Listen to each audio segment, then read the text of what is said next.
1. Okay.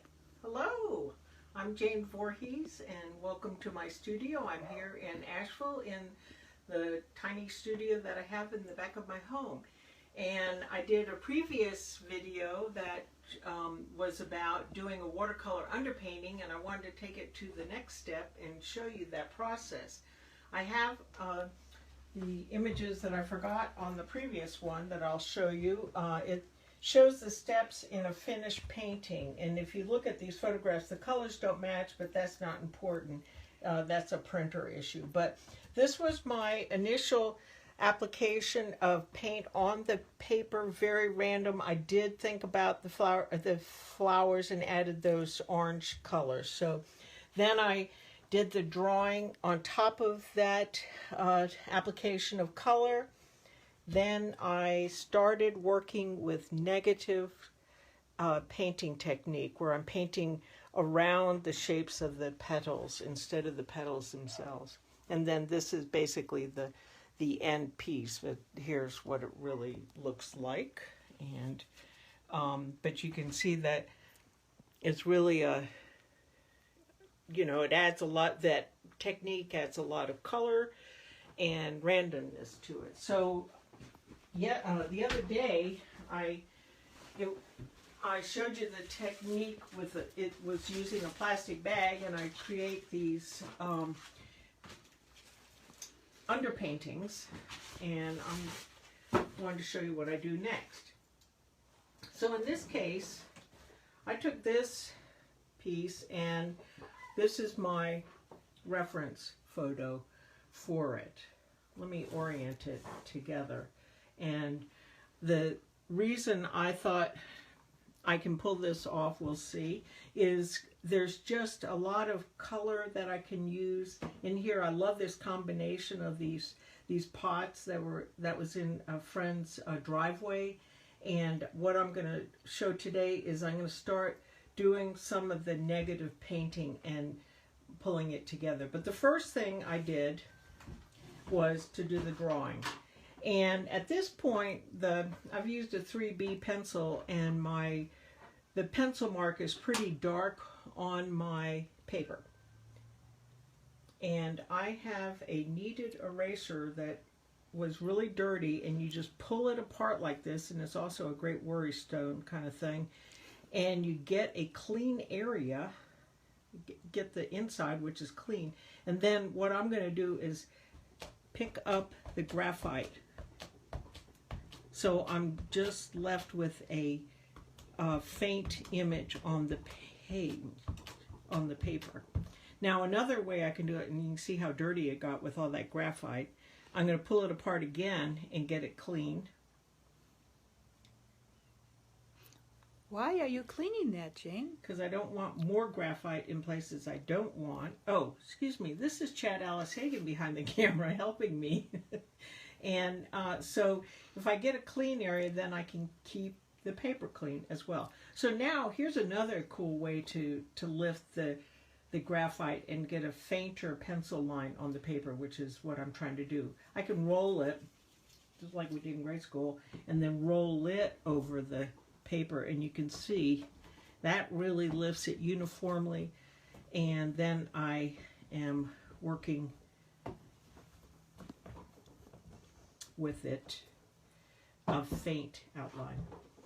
But the reason I like to use this technique, particularly where I have man-made objects, the pots and the watering can, and I have organic shapes with the foliage, is that what has happened with the watercolor is it has created these delightful shapes on the paper.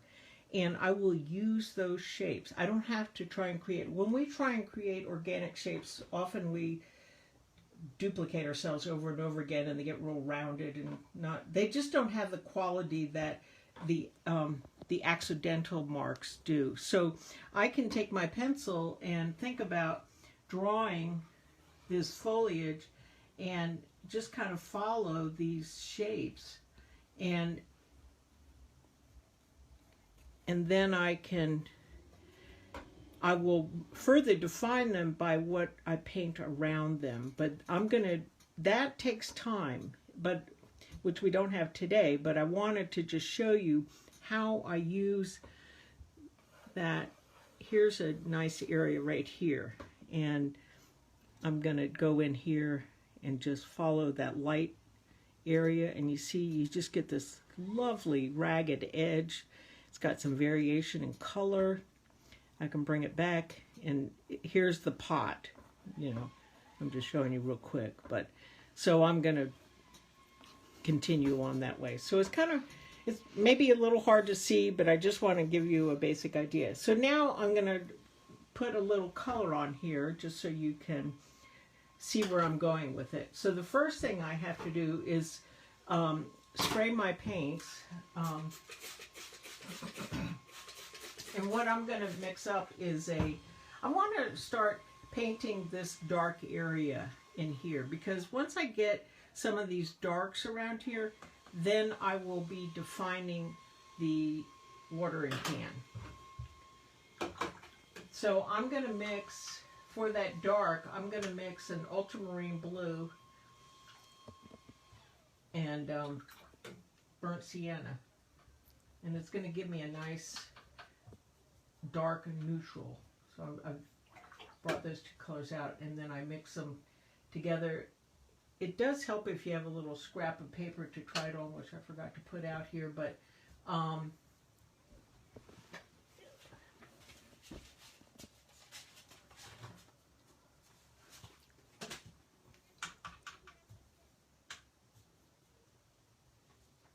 you can see that that's a nice dark. So if I take that and then I come in here and using my drawing, what I'm doing is just the first part of this painting, and I'm working around my drawing, and I'm painting that flower pot that is behind the watering can. So it's going to make the watering can stand out, and I'm painting around the handle right now, which is very delicate. This may be hard to see. And then I see where I have lots of water. It's almost standing up on edge. I can just take that paint and spread it out.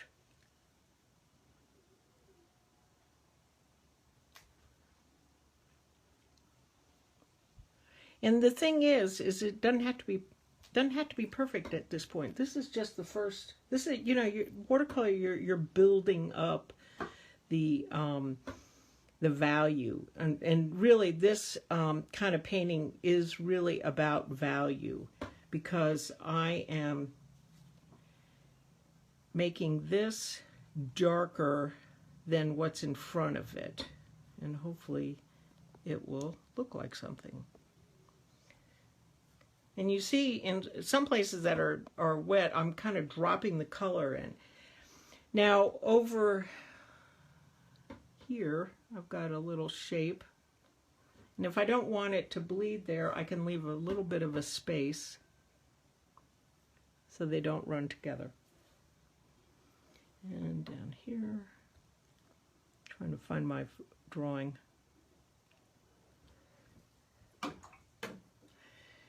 This, the pot that is in the back is a lighter color, so I just add water to the mixture that I have, and I can just get that color on there.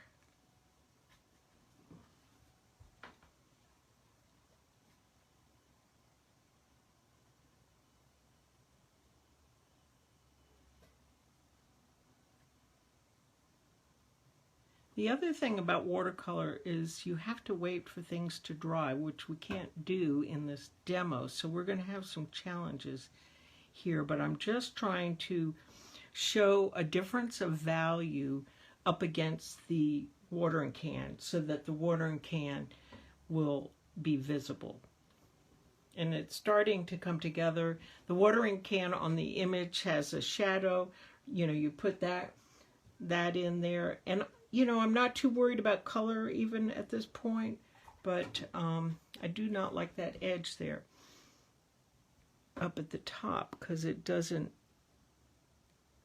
so it's still a little damp, so I can kind of straighten it out, which is what, you know, when you're working with these kinds of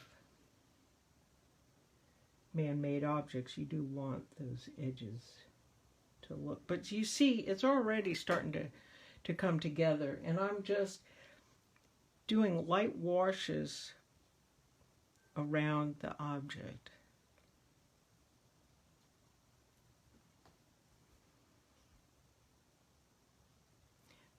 The picture even has some purples in this point, and I haven't mixed up a purple, but that is something I could do. And the shadow is a soft edge. So if I want a soft edge, I need to drag some water up next to it. And see, there's a nice soft edge rather than a hard edge. It's going to be a hard edge where it comes up against dry, and a soft edge where it's wet.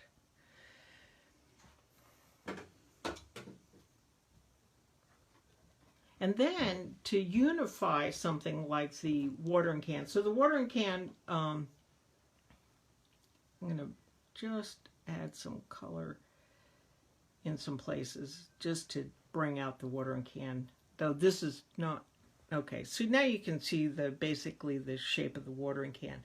And the watering can has got a shadow on the right-hand side. So I would then darken that shape.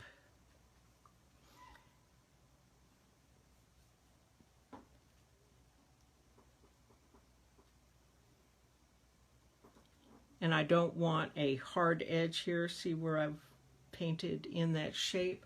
So I can just soften that shape with water.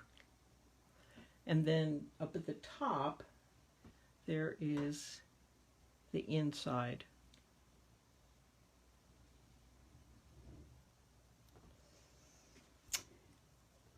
One thing that I do when I'm painting is I squint a lot so that I can see what it's looking like. And of course, this process would take some time. I'm not going to go very far with it. I just wanted to show the initial steps of moving into the painting and building it up. So what I've done here is basically I've defined the watering can by painting around it.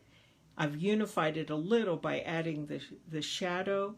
I can build more on top of that. I can just keep I'm paying attention to value. That's really important on this. And I will keep checking that and may have to make more adjustments as I go along. And that's probably about as far as I'm going to go for this demo at this point. But I just wanted to share that with you. You can see my previous demo at VoorheesFamilyArt.com. This is part of our weekend Voorhees Family Art Show, and I really appreciate you. Thank you for watching. Thank you. Bye. Bye-bye.